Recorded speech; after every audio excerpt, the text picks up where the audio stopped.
Figaro. Un autre regard. Anne de Guigné et Aude Cérès. Bonjour Anne de Guigné. Bonjour Aude Cérès. Cette semaine, dans votre chronique Un autre regard, le vote des sénateurs LR contre le traité de libre-échange vous a inspiré. Oui Aude, j'étais assez étonnée, comme beaucoup d'autres observateurs, du fait que ce parti, traditionnellement quand même plutôt libéral, donc vote à côté des communistes contre un traité de libre-échange, surtout avec le Canada, un pays ami. Le but n'est pas d'accuser les LR, ils sont symptomatiques d'un changement d'ambiance assez général. Dans toute l'Europe, mais aussi aux États-Unis, le protectionnisme a le vent en poupe. Et en fait, ce changement de pied m'a fait penser à ce que Keynes préconisait après la Deuxième Guerre mondiale. Et à l'époque, on ne l'avait pas écouté. Je crois qu'aujourd'hui, ces idées prennent vraiment un sens tout particulier. Donc Keynes, il disait qu'il ne fallait pas se contenter de créer une grande instance comme l'OMC actuelle, qui est chargée, grosso modo, de vérifier que les traités de libre-échange soient bien respectés. Il était beaucoup plus ambitieux, donc c'est sans doute aussi pour ça qu'on n'a pas suivi ses préconisations, c'était autrement plus difficile. Il disait qu'au niveau international, les instances s'attachent à essayer de corriger les déséquilibres économiques profonds que crée le commerce international, et surtout qu'on sorte de cette logique qui fait que les États aujourd'hui ont tendance à essayer à se refiler un peu comme une carte de mistigris la question du chômage industriel.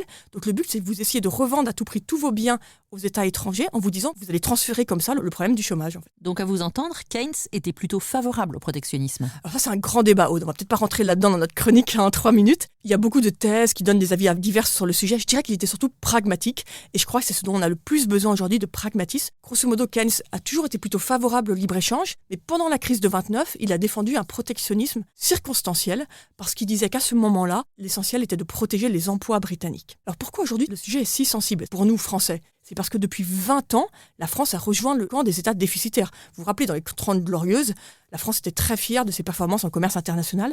C'est plus du tout le cas. Maintenant, la France est aux côtés des États-Unis et de la Grande-Bretagne. Ça ne fait pas que des perdants, parce que les consommateurs, par exemple, ils gagnent beaucoup.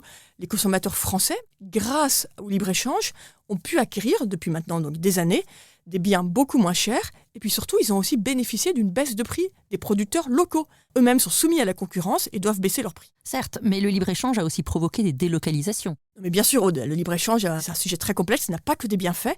Donc ça aide les consommateurs, mais à contrario, en effet, il y a eu une perte d'emplois industriels très importante. Donc, des économistes ont chiffré ces deux mouvements parallèles. Xavier Jaravel dit par exemple que le pouvoir d'achat des Français a augmenté d'environ 30 milliards d'euros par an depuis l'ouverture du commerce à la Chine.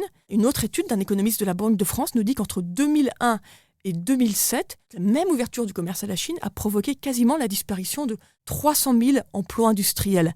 Et ce qui est compliqué, c'est que ce ne sont pas les mêmes personnes qui bénéficient donc du libre-échange et celles qui en pâtissent. D'où ce sentiment d'explosion des inégalités et le fond de malaise dans le pays qu'on voit très fortement aujourd'hui. Et vous oubliez la question de la dette publique. Oui, j'allais y venir, Aude. En effet, donc il y a différents phénomènes et il y a ici un accroissement, une explosion de la dette publique. On voit bien qu'on est arrivé en France à un niveau stratosphérique qui oppose aujourd'hui de vrais problèmes politiques parce que l'État se trouve contraint de soutenir ces industries défaillantes, les États qui sont déficitaires, comme la France, d'où voilà, ce phénomène de surendettement. Et mon but, c'est pas de dénoncer forcément cette tentation protectionniste, même si je pense qu'à terme, elle risque d'appauvrir tout le monde. Mais c'est pour ça que la solution de Keynes, je trouve très intéressante. S'il avait vu ces futurs déséquilibres, il disait que ce serait intéressant de s'en occuper d'un point de vue international pour éviter que chaque État se replie sur lui-même pour tenter de s'en sortir. Merci Anne de Guigné. Merci Aude. Je rappelle que l'on peut retrouver un autre regard sur Figaro Radio, le site du Figaro et toutes les plateformes d'écoute. À bientôt.